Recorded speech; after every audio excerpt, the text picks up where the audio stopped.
Discuss करने जा रहा हूं जो आज एग्ज़ाम हुआ। आज जीआईसी लेक्चरर का एग्ज़ाम हुआ, सेंटर बनारस था। थोड़ा सा माफ़ी चाहता हूं कि थोड़ा सा देर हो गया, क्योंकि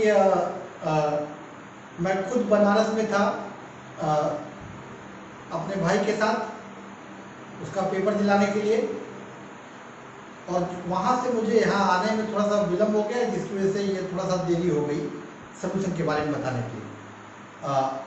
जहाँ तक मेरा मानना है, मेरे पास जो पेपर है उस हिसाब से पेपर एवरेज था। बहुत आसान कह सकते हैं आप मैथमेटिक्स के लैंग्वेज में, लेकिन सभी क्वेश्चन आसान नहीं थे, कुछ क्वेश्चन थोड़ा सा ट्रिकी थे।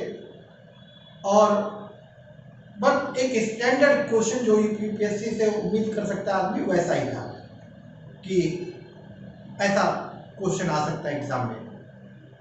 जीएस थोड़ा सा लीक से हटके था, क्योंकि उसमें मैथ के क्वेश्चन नहीं थे। उसमें रीजनिंग का एक क्वेश्चन था, ज्योग्राफी था ही नहीं। एक तरह से देखा जाए थोड़ा सा ज्योग्राफी था, तो थोड़ा सा लीक से हटके था। तो ज्योग्राफी को आप थोड़ा सा मतलब जीएस को थोड़ा सा टफ के उसमें देख सकते हैं। ओवरऑल जो कट ऑफ मेरे हिसाब से है वो 50+ होना चाहिए।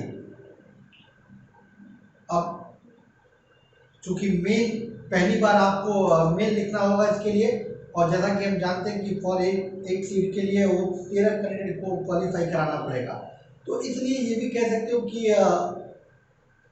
हो सकता है कि 48+ जिसका भी होगा वो सभी को कॉल कर लिया जाए मेन लिखने के लिए। तो कुछ भी हो सकता है। मेरे पास जो सीरीज है वो डी है, तो डी का सोल्यूशन के बारे में हम बात करेंगे। मैं क्वेश्चन पढ़ूंगा, उसके बाद उसका आंसर बताऊंगा। तो अगर आपका सीरीज डी है तो आपके लिए बहुत आसान है, अदरवाइज आप क्वेश्चन के हिसाब से अपना आंसर देख लीजिए। तो चालू करते हैं। मैं मैथमेटिक्स के क्वेश्चन के बारे में बात करने जा रहा हूँ। जो मैथ का पहला क्वेश्चन है 41 नंबर डी सीरीज में, वो क्या कह रहा है कि अगर आर एक सेट है रियल नंबर का और एफ गिवन है, f x is equal to x square plus 2, और जी गिवन है g x is equal to x upon x minus 1, तो गॉफ एक्स की वैल्यू पूछा है। तो इसका आंसर होगा x square plus 2 upon x square plus 1, mean A answer. A answer सही होगा इसका, जो कि बहुत आसान सा है। आप चाहो तो आप कर सकते हो अपने आप। जी ऑफ एफ एक्स होता है और इस पे अप्लाई करके आप कर सकते हो। मैं आंसर की बता रहा हूँ आपको, मैं उसका पूरा सॉल्यूशन नहीं बता रहा हूँ, क्योंकि उसमें बहुत ज़्यादा टाइम चला जाएगा। फिर दूसरा क्वेश्चन है question number 42, harmonic mean of the roots of the equation. जो समीकरण दिया हुआ है उसका हार्मोनिक रूट, हार्मोनिक मीन निकालना है रूट्स का, तो उसका आंसर होगा ए, और वो होगा -2c/b। क्वेश्चन नंबर 43 में थोड़ा सा टाइम लगेगा, क्योंकि कैलकुलेशन था, मेरे पास इतना समय नहीं था कि मैं वो सारे क्वेश्चन को एक दो क्वेश्चन में छोड़ दिए, एक दो वाली, क्योंकि उसमें टाइम लगता है और मैकेनिक्स करने में थोड़ा सा समय लगेगा मुझे थोड़ा सा, लेकिन मैं जल्दी आना चाहता था आपके पास, इसलिए ऐसा हुआ। वो भी ऐड करके आपको अगले आधे घंटे में दे दूंगा। 44वां क्वेश्चन था बाइनरी ऑपरेशन और नॉन एम्प्टी सेट जी कहाँ से कहाँ तक होता है। हम जानते हैं बाइनरी ऑपरेशन जो होता है वो जी क्रॉस जी से जी में होता है, क्योंकि आप दो एलिमेंट लेते हो। तो इसका जो ऑप्शन नंबर बी सही हो जाएगा, जी क्रॉस जी टू जी। अब आ जाइए 45वां क्वेश्चन कहता है कि एफ एक्स अगर एक्स माइनस 1 है तो लैग्रांज मीन वैल्यू थ्योरम से सी की वैल्यू क्या होगी। तो सी की वैल्यू होगी 1/4, मीन ए ऑप्शन सही है 45 का।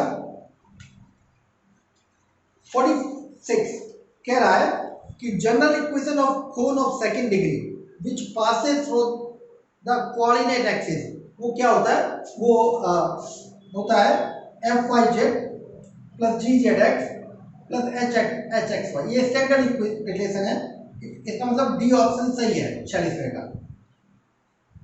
अब आ जाइए 47वां क्वेश्चन। 47 क्वेश्चन कहता है कि अगर एक सिक्के को 3 बार उछाला जाता है तो एटलीस्ट 1 टेल की प्रोबेबिलिटी क्या होगी। 1 टेल मीन 1 भी आ सकता है, 2 भी आ सकता है और 3 भी आ सकता है। तो जब आप ये अप्लाई करोगे तो 3/8 प्लस 3/8 प्लस 1/8 आएगा, जो कि 7/8 आंसर होगा, मीन्स डी ऑप्शन। तो 47 का डी। 48वां क्वेश्चन कह रहा है कि इनमें से कौन सा मैप 1 1 है। तो जैसे आप जानते हो कि साइन एक्स कॉस एक्स और कॉन्स्टेंट ये 1 1 मैप नहीं होते। तो इसका मतलब e to the power x, और e पावर एक्स आसान भी है, आप चेक भी कर सकते हो। e की पावर एक्स 1 1 और ऑन टू दोनों होता है। 49वां क्वेश्चन, यूनिट नॉर्मल वेक्टर निकालना है। सरफेस दिया हुआ है आपको x square plus 4y² minus 3z² minus 2 is equal to 0। किस पॉइंट पर 1 1 1 पे। एक आसान सा क्वेश्चन है, ग्रेडियंट फाई निकालना है। ग्रेडियंट फाई निकालना, gradient phi upon mod grad phi. आप ग्रेडियंट फाई निकाल लीजिए 1 1 पे और उसका मॉड ले लीजिए, तो आप देखेंगे कि आंसर ए सही है, means 1/26 i plus 4j minus 3k is the correct answer. फिर बोला कि 50वां क्वेश्चन है, the principal value of cot inverse -1/√3। तो इसका ऑप्शन आंसर होगा ए, क्योंकि अगर आप निकालोगे तो 2/3 आएगा और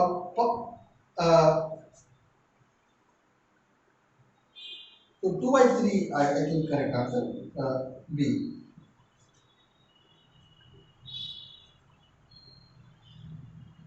फिर आपको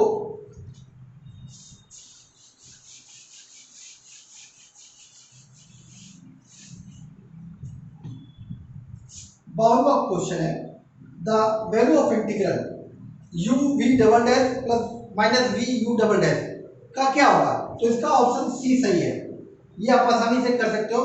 आप u v डबल डैश ले लीजिए और उसको first into second integration by part से सॉल्व कर लीजिए, आपका आंसर आ जाएगा। तो सी ऑप्शन सही है। 53वां क्वेश्चन जो है 53, वो कह रहा है कि सॉल्यूशन ऑफ डिफरेंशियल इक्वेशन। ये बहुत आसान सा क्वेश्चन है, ये ए आंसर सही है। डिफरेंशियल इक्वेशन कौन सा दिया, dy/dx minus y/x is equal to x² x³ तो इसको आप बहुत आसानी से कर सकते हो, क्योंकि आपका इंटीग्रेटिंग फैक्टर क्या है, ये लीनियर है।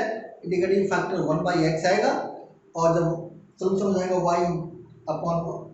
y/x is equal to,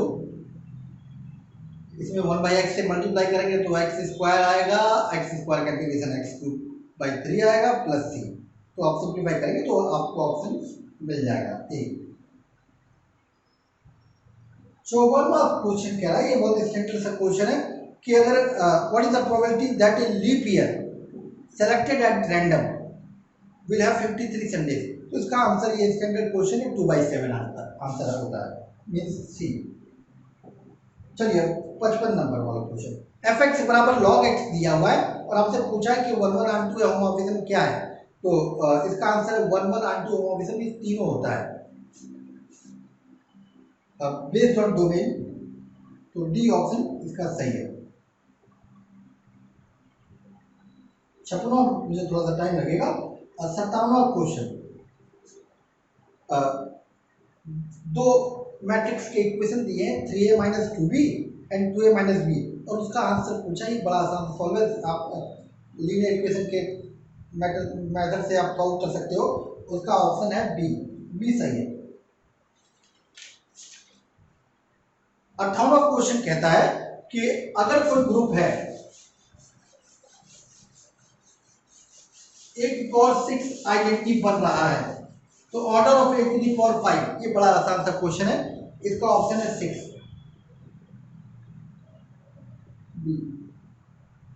answer होगा, क्योंकि a की पावर 6 आइडेंटिटी हो रहा है तो ए की पावर 5 का ऑर्डर क्या होगा, आप उसकी पावर करते जाइए, कब वो आइडेंटिटी बन रहा है वही उसका ऑर्डर होगा। ए की पावर 1 करो, ए की पावर 5 का 1 करोगे तो ए की पावर 5 ही आएगा, 2 करोगे तो 10 आएगा, तब भी आइडेंटिटी नहीं आ रहा है। जब ए की पावर आप 6 करोगे तो 5 to 6 30 होगा, ए की पावर 30 आइडेंटिटी बन जाएगा, तो इसलिए ऑर्डर इसका 6 है। 60वां क्वेश्चन जो है, इक्वेशन क्या रिप्रेजेंट करता है ये आप आसानी से कर सकते हो। 59 वाला 60 क्वेश्चन में बता दे रहा हूँ। 60 क्वेश्चन क्या है, एक यूनिफॉर्म बीम है, कितने लेंथ की, 2a लेंथ की, और कितना है, दीवार से कितनी दूरी पे है, 20 मीटर दूरी पे। तो ऊर्ध्वाधर से छड़ का झुकाव थीटा जो एंगल पूछा है वो स्टैंडर्ड क्वेश्चन है, साइन इनवर्स b/a पावर 1/3, यही आंसर सही है और ये सी ऑप्शन है। 61वां क्वेश्चन बोला है कि एक रिलेशन दे दिया है, आपको बताना कि किसका स्टेटमेंट है। तो आप जानते हो कि लाइन इंटीग्रल और सरफेस इंटीग्रल दोनों दो चीज़ों में आते हैं, एक ग्रीन्स थ्योरम में, एक स्टोक्स थ्योरम में। लेकिन यहाँ पे टेंजेंट दिया गया, टेंजेंट आप 3D में ले सकते हो। तो जब 3D की बात होती है, जब 2D की बात हो तो ग्रीन्स थ्योरम, जब 3D की बात हो 3 डायमेंशन की तो ये हो जाता है आपका स्टोक्स थ्योरम। तो इसका ऑप्शन नंबर सी सही है। 62वां क्वेश्चन का ए सही है। 62वां क्वेश्चन मतलब इक्वेशन ऑफ सर्किल निकालना है जो ज्वाइन करता है दो पॉइंट को एज ए डायमीटर। बड़ा आसान सा थ्योरी होता है, x minus x1 x minus x2 plus y minus y1 y minus y2, आप लगा लीजिए। 63वां क्वेश्चन, 63वां क्वेश्चन ऑर्डर और डिग्री पूछ रहा है डिफरेंशियल इक्वेशन का, तो उसका ऑप्शन नंबर बी सही है, डिग्री ऑर्डर m और डिग्री p। 64वां क्वेश्चन है वैल्यू ऑफ डिटरमिनिंग, जो x plus Y z1 y plus z x1 z plus x y1, तो इसका ऑप्शन नंबर बी सही है। करने का तरीका बहुत आसान है, आप चाहे तो सिंप्लीफाई मैट्रिक्स के मेथड से करिए, x तीनों रो को जोड़ दीजिए, x plus y plus z common आ जाएगा, फिर करिए, या फिर x y z का वैल्यू अपने से मान लीजिए और सेटिस्फाई करा के देख लीजिए कि डिटर्मिनेंट और कौन आंसर में से कौन वैल्यू सेटिस्फाई करता है, आसानी से निकल आएगा। 65 जो है वो एफ एक्स दिया हुआ है और एफ इनवर्स एक्स आपसे पूछा गया है, तो इसका ऑप्शन नंबर सी सही है। और आप आसानी से कर सकते हो, एफ एक्स बराबर वाई ले लीजिए और एक्स का मान निकाल लीजिए वाई के टर्म में, दैट्स ऑल। जो 66वां क्वेश्चन है वो कह रहा है कि वह शर्त ज्ञात कीजिए कि ताकि त्रिघाती समीकरण x³ minus x² minus plus QX minus R के मूल गुणोत्तर श्रेणी में हो। तो ये भी एक स्टैंडर्ड क्वेश्चन है और इसका आंसर नंबर सी सही है, p³ R minus Q³ equal to 0, ये बिल्कुल सही है। 67वां क्वेश्चन है xy इज इक्वल टू 1 क्या रिप्रेजेंट करता है, ये तो जग जाहिर बात है कि ये हाइपरबोला बनाता है। This is the equation of hyperbola, xy equal to c², तो इसका ऑप्शन नंबर डी सही है। 68वां क्वेश्चन, ये अगेन कैलकुलेशन था तो मुझे थोड़ा सा टाइम लगता, लेकिन आप कर सकते हो, बहुत आसान सा है। रेडियस ऑफ सर्किल पूछा है, एक स्फीयर दिया एक प्लेन दिया, तो निकालने का तरीका बड़ा आसान सा होता है। आप स्फीयर का रेडियस निकाल लीजिए, ये प्लेन है, ये है सर्किल, आपको ये रेडियस निकालनी है, ये स्फीयर की रेडियस तो 9 है, साफ पता चल रहा है। परपेंडिकुलर लेंथ निकाल लीजिए और ये स्क्वायर माइनस ये स्क्वायर, आंसर यहाँ आएगा। तो आप देख लीजिए। 69वां क्वेश्चन बता दे रहा हूँ। 69वां क्वेश्चन कह रहा है कि tan थीटा प्लस आउटा phi equal to cos alpha plus आउटा साइन अल्फा, तो वैल्यू ऑफ थीटा वाला आंसर है d, n π/2 plus π/4, this is the correct answer, आसान सा क्वेश्चन है। फिर 17वां क्वेश्चन क्या कह रहा है,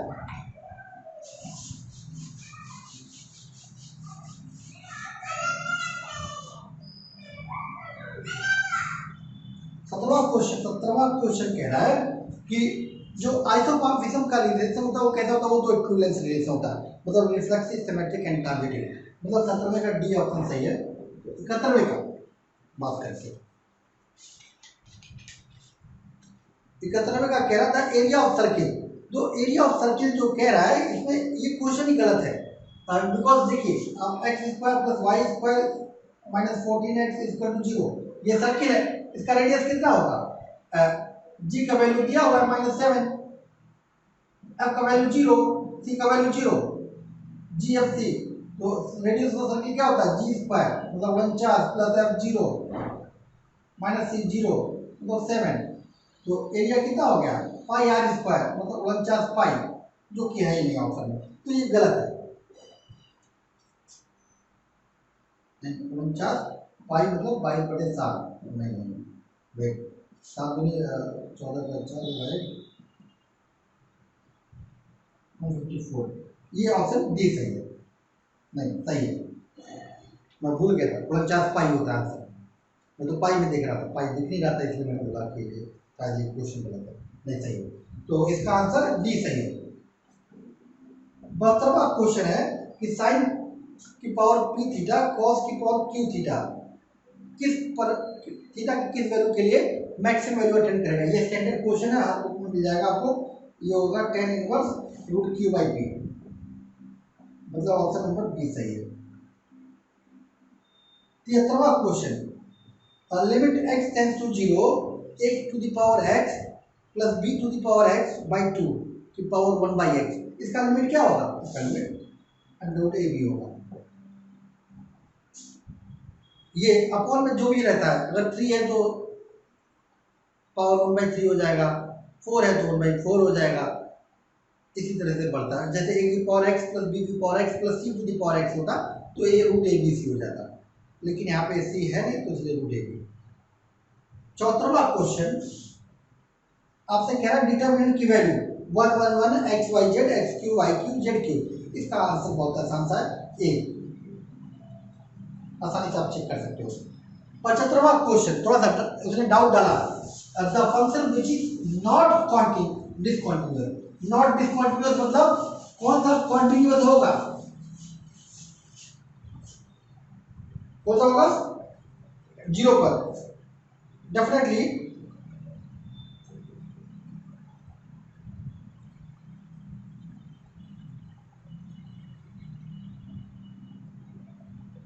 टेन एक्स हो सकता है, 10x इज आंसर, थोड़ा सा मुझे डाउट आ गया 75 डी, अभी तक मैं नहीं था डाउट में, लेकिन अभी मुझे डाउट आ गया 10x का डी। 76वां क्वेश्चन बी और सी, मैं ही बता दूंगा, 1 मिनट लगेगा, थोड़ा सोचूंगा तो मैं बता दूंगा आपको। नंबर ऑफ कोसेट पूछा है उसने, जेड एडिटिव ग्रुप है और ई इवन इंटीजर्स है, तो z/2z, इसका मतलब ये हो गया कितने कोसेट बनेंगे 2, मतलब ए ऑप्शन सही है। 77वां question, sine pi by 4 plus theta को एक्सपेंड करेंगे थीटा की पावर्स में, तो थीटा क्यू बाई 3 फैक्टोरियल का पावर कोफिशिएंट क्या होगा -1/2, आप F of A plus H का एक्सपेंशन देख लीजिए, अबाउट ए एक्सपेंड होता है, साइन पाई बाई 4 की वैल्यू -1/2 आएगी इंटू थीटा क्यू बाई 3, और थीटा साइन का जब भी एक्सपेंशन करेंगे तो क्यू वाले में माइनस आता है। तो क्वेश्चन नंबर 75,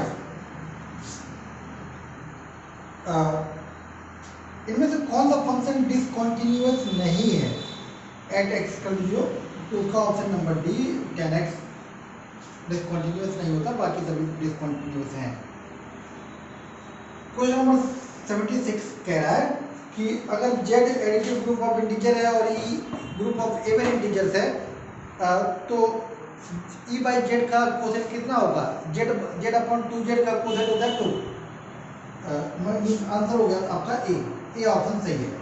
77 बोला कि sign pi by 4 plus theta को अगर एक्सपेंड किया जाए थीटा के पावर्स में, तो थीटा की पावर क्यूब बाई 3 फैक्टोरियल का कोसेट क्या होगा, ये -1/2 होगा, क्योंकि ये आसान भी है, मीन्स ए आप कैसे कर सकते हो, आप F of A plus H का जब एक्सपेंशन करते हो तो एफ ए आता है, तो एफ ए मतलब sign pi by 4, sign pi by 4 मतलब 1/2, अब 1/2 है, और आप जानते हो साइन का जब भी आप एक्सपेंशन करते हो तो एक्स क्यूब के साइन माइनस आता है, तो दैट्स व्हाई -1/2 इज आंसर। 78 मैंने नहीं किया अभी, कैलकुलेशन है। 79 का आंसर बहुत आसान है, 2 tan inverse x. Cos inverse 1 minus x square upon 1 plus x square, ये स्टैंडर्ड रिजल्ट है। सी ऑप्शन सही है। 80 नहीं किया, 81 कह रहा है कि एफ दिया हुआ है और integral F dot N cap DS की बात पूछ रहा, जो कि होता है डाइवर्जेंस एफ डीवी, और डाइवर्जेंस एफ जब निकालोगे जो एफ दिया हुआ उसका 6 आता है, तो 6 भी इज द करेक्ट आंसर, मतलब सी ऑप्शन इज करेक्ट। 82 वाला अभी स्टैंडर्ड रिजल्ट है, dimension of W1 plus W2 होता है dimension of W1 plus dimension W2 minus dimension of W1 intersection W2, तो इसलिए डी ऑप्शन सही है। 83 स्टैंडर्ड रिजल्ट है 0 से pi by 2 root sine x upon root sine x plus root cos x. इसमें आप प्रॉपर्टी लगा दीजिए कि अब F of A plus B minus x वाली, तो आपको सीधा सीधा दिख जाएगा, ये 2i इक्वल टू 1 आ जाएगा, तो मतलब आई पाई बाई 2, तो आई की वैल्यू हो जाएगी पाई बाई 4, मीन्स डी ऑप्शन सही है। 84वां क्वेश्चन कह रहा है कि अगर एक मैट्रिक्स दिया हो उसको दो भाग में तोड़ना है, एक सिमेट्रिक एक स्क्यू सिमेट्रिक, तो स्क्यू सिमेट्रिक वाला पार्ट होता है a minus A dash by 2, ये यही है आपका b, तो a दिया हुआ a डैश निकालिए, उसका ट्रांसपोज डिवाइड कर दीजिए 2 से, तो ऑप्शन बी आपका सही होगा। ठीक, तो ये 84 हो गया। अब आ जाइए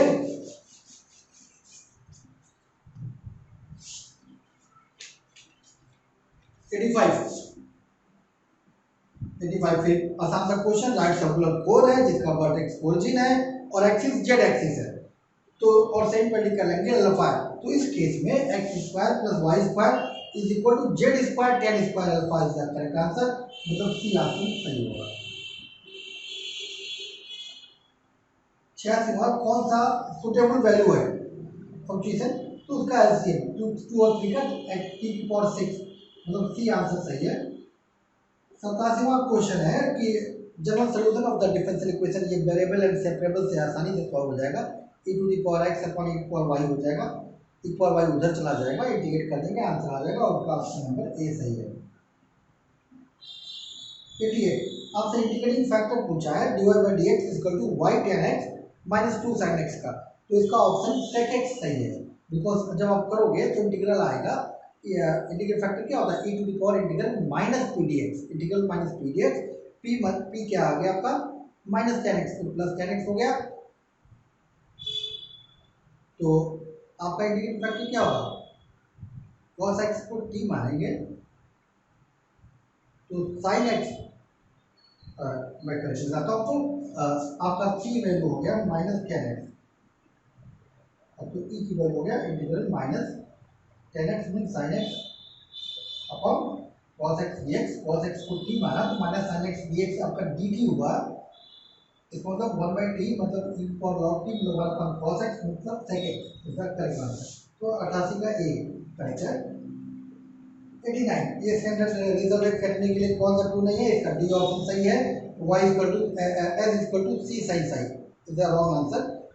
फिर 90 वाला क्वेश्चन, 90 वाला क्वेश्चन क्या कह रहा है कि एक लाइन है प्लेन को किस पॉइंट पे टच करती है, मतलब किस पॉइंट को मीट करती है, बड़ा आसान सा क्वेश्चन है, लाइन के बराबर r मानिए x y z की वैल्यू निकालिए r की टर्म में, उसमें पुट कर दीजिए प्लेन में, r का एक वैल्यू आएगा जो आपकी शायद -1 आएगा, तो जब आप सेटिस्फाई करोगे तो कौन सा आंसर आएगा, 90 का आएगा, ए ऑप्शन सही आएगा, जो आर की वैल्यू उसमें रखेंगे पॉइंट में तो वही आएगा।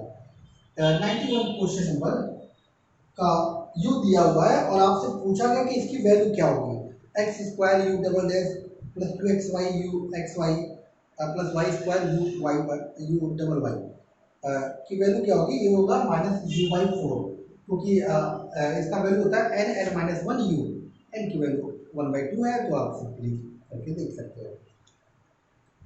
फिर 92 क्वेश्चन पूछा कि एक सिस्टम दिया हुआ है और आपसे पूछा कि इसके कितने सोल्यूशन होंगे, तो ऑफ कोर्स इसका एक बिकॉज यहाँ पे रैंक ऑफ सी नहीं आ रहा है बराबर रैंक ए के, मतलब रैंक सी और रैंक ए दोनों बराबर आ रहे हैं और 3 के बराबर आ रहे हैं नंबर ऑफ अननोन, इसका इसलिए इसका कितना सोल्यूशन होगा, यूनिक सोल्यूशन होगा और नॉन जीरो, बिकॉज ये होमोजीनियस नहीं है।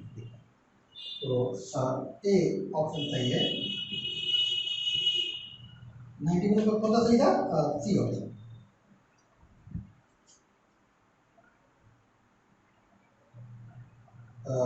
95 के बारे में बात करूँगा। 95 क्या करा कि नल टी दिया है, रैंक टी दिया है और आप डायमेंशन बी दिया है, डायमेंशन बी दिया है, नल टी दिया है, रैंक टी पूछा, तो रैंक नल टी थ्योरम लगा दीजिए। तो सिंपल रैंक टी क्या होगा? Dimension B minus null T, इसका मतलब 5 minus 2 3। 3 means C option correct. 96 में अभी सॉल्व नहीं किया। 97 the number of generator of cyclic group of order 8। एक साइक्लिक ग्रुप ऑफ ऑर्डर 8 है, उसका कितने जनरेटर होंगे? तो निश्चित में 8 से छोटे और उसको को प्राइम, तो 1 3 5 7 मतलब 4, मींस सी ऑप्शन सही है। 98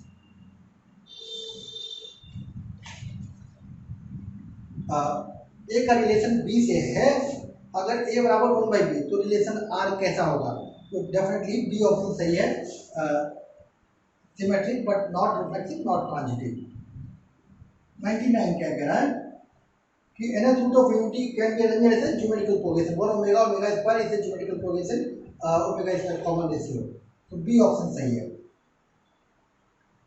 100 एडजॉइंट ऑफ एडजॉइंट है, ये होता है mod a to the power n minus 2 into a, मतलब सी ऑप्शन सही है। 100 का क्या आंसर होता है? Mod a to the power n minus 2 into a, this is the correct answer. 101 multiplicative group दिया हुआ है Z7 Z स्टार 7 और उसमें आपसे पूछा गया जेनेटिक एलिमेंट, तो इसका जेनेटिक एलिमेंट 3 बार है, 3 bar is the genetic element. 101 का बी ऑप्शन सही है, आप आसानी से चेक कर सकते हो, 3 की पावर करते जाइए, सारे एलिमेंट आपको मिल जाएंगे। 102 अगेन केटोनिक का फॉर्मूला है, जो कि T square minus T not square equal to omega square होता है, आपको मालूम होगा। 102 का ए सही है। 103 यू दिया हुआ function of y by x del u over del x plus y del x del u over del y, थोड़ा सा मिसप्रिंट है, ये 0 होता है। 105 alternative group A3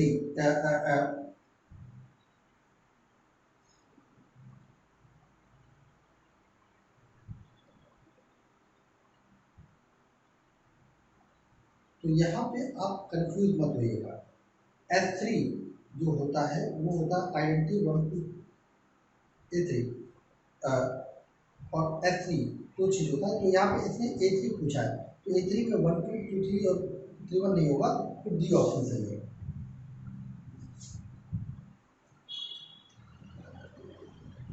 106 T A be define किया गया, ए माइनस बी बी माइनस ए minus ए, तो इसका रैंक और नलिटी पूछा है, तो इसका ऑप्शन बी सही है, 2 और 0। ये बहुत आसान सा क्वेश्चन है, नलिटी निकाल लीजिए और डायमेंशन को 0 0 0 आ रहा है, और तो इसका मतलब नलिटी 0 हो गया है। अब नलिटी 0 है तो रैंक नलिटी तुरंत लगाएंगे, डायमेंशन रैंक की 2 आ जाएगा। फिर 107 का क्वेश्चन है, एक पार्टिकल एक समान वेग v से कोई कण किसी समतलीय वक्र के अनुदिश गतिमान है, जब यह अपने पथ पर किसी बिंदु P पर है तो समतल के किसी बिंदु O के प्रति इसका कोणीय वेग ओमेगा क्या होगा? OP के इनवर्सली प्रोपोर्शनल, मतलब डी ऑप्शन सही है। 108 अगर R बराबर R इनवर्स है तो कौन सा रिलेशन होता है? सिमेट्रिक, बी सही है। 109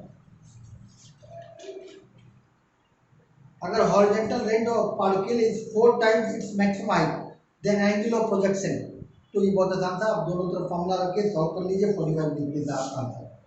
109 का बी करेक्ट। 110 अगेन आसान सा सवाल है, आई डॉट जे क्रॉस के प्लस के जे डॉट के क्रॉस आई, ये आप सॉल्व करोगे वैल्यू आएगा 3। 111 shortest distance between two line, आप फॉर्मूले से सॉल्व कर दीजिए, A minus B dot B cross C upon not B cross C, value आएगा 0, मीन्स ए ऑप्शन सही है। 112 curl of R and R vector, ये 0 आएगा। जब आप डाइवर्जेंस करते हो तो डी ऑप्शन आता है, लेकिन यहाँ पे कर दिया है तो 0 आंसर सही है। Distance between two planes, again थोड़ा सा कैलकुलेशन था तो मैंने छोड़ दिया, मैं कहा कि बाद में कर लोगे, आप भी कर लोगे, अब बड़ा आसान है। ओरिजिन से परपेंडिकुलर डालिए, दोनों का डिस्टेंस सब्ट्रैक्ट कर दीजिए, आंसर आ जाएगा। 114वां, ये रीमान इंटीग्रेशन का क्वेश्चन है। आप जानते होंगे कि एक्स स्क्वायर रीमान इंटीग्रेबल होता है, तो जब एक्स स्क्वायर रीमान इंटीग्रेबल होता है तो उसका वैल्यू तो सिंपल है, A to B F X D X. X square का इंटीग्रेशन करेंगे तो वैल्यू आएगा 8/3, तो सी ऑप्शन सही है। 115, रेडियल कंपोनेंट, ये तो फॉर्मूला है, इसका बी ऑप्शन सही है। रेडियल कंपोनेंट ऑफ एक्सेलरेशन क्या होता है, r double dot minus r theta dot square. 116वां स्टैंडर्ड क्वेश्चन अगेन, अगर रेडियल और ट्रांसवर्सल वेलोसिटी प्रोपोर्शनल है एक दूसरे के तो हमेशा कर्व क्या बनाता है, पाथ क्या बनाएगा, ये डिस्क्राइब करेगा इक्विलैटरल स्पाइरल, r बराबर e to the power theta, theta के टर्म आएगा, एक्सक्लूसिव टर्म आएगा, इसमें डी ऑप्शन सही है। अब 117,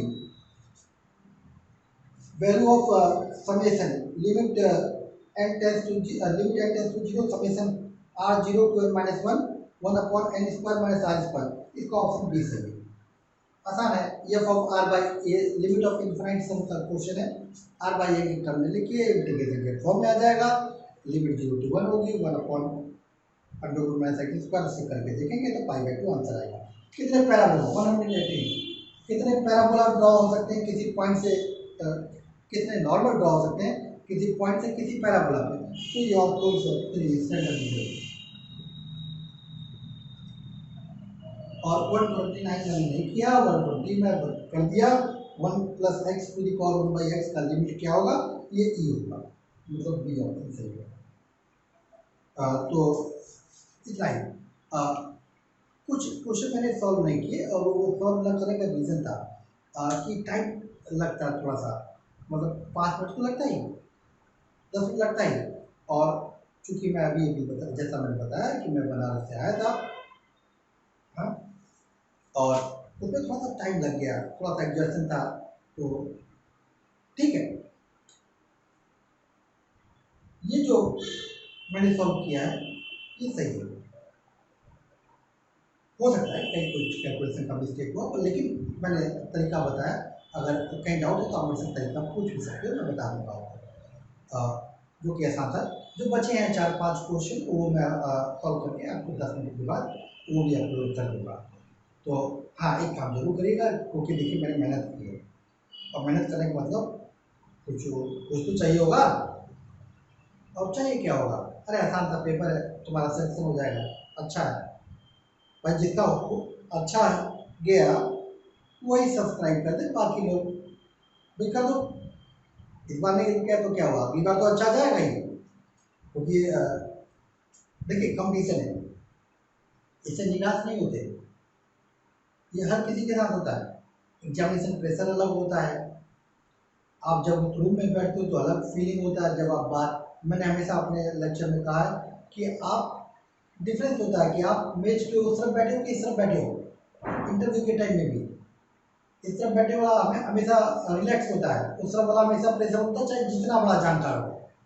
अगर आप मुझे बैठा दीजिए उस पर तो भी मैं प्रेशर में आ जाऊँगा, इस पर बैठा दीजिए बिल्कुल आ जाऊँगा, मुझे कोई फर्क ही नहीं पड़ेगा, मैंने कितना इंटरव्यू लिया, और अगर इस बार हो तो बहुत अच्छा लगा, उस बार हुआ तो भले जितना जानकार हो उसको नर्वसनेस रहती है, तो ड्यूरिंग एग्जामिनेशन प्रेशर हो सकता है कि आपका आसान सा सवाल गलत हो जाए, लेकिन ये लाइफ का अंत नहीं है, ये पहला एग्ज़ाम नहीं है, ये आखिरी एग्ज़ाम नहीं है, बहुत मौका आएगा। अभी आपका आश्रम पद्धति वाला एग्ज़ाम है, उस पर कंसंट्रेट करिए, और बहुत सारे एग्ज़ाम है, हर साल आएगा, अगले साल आ जाएगा, अगले साल आप अच्छा करोगे, क्योंकि जिस बार भी आप अच्छा करोगे उसी बार आपकी नौकरी हो जाएगी। तो इसलिए दोस्तों कोई टेंशन की बात नहीं है, मेरे ख्याल से अगर आप 50 प्लस जाओगे तो 100% आपका कॉल आना है मेन के लिए, तो थोड़ा तैयारी कर लीजिए मेन के लिए, अच्छा लगा हो तो ठीक, नहीं लगा हो तो तब भी अच्छा ही कहिए। Okay, thank you.